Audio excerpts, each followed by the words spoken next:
friends, welcome back to the my new video. Today video title is guys airplane mode.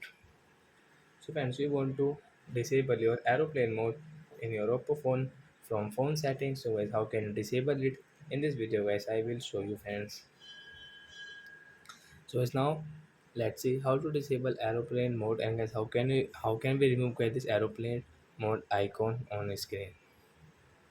So friends, first of all open your phone setting to disable your aeroplane mode. So friends, you can see this type of setting guys. Click on guys connection and sharing option guys. First guys, you can see your aeroplane mode settings. So guys, you want to disable. So as you can see right side this icon guys.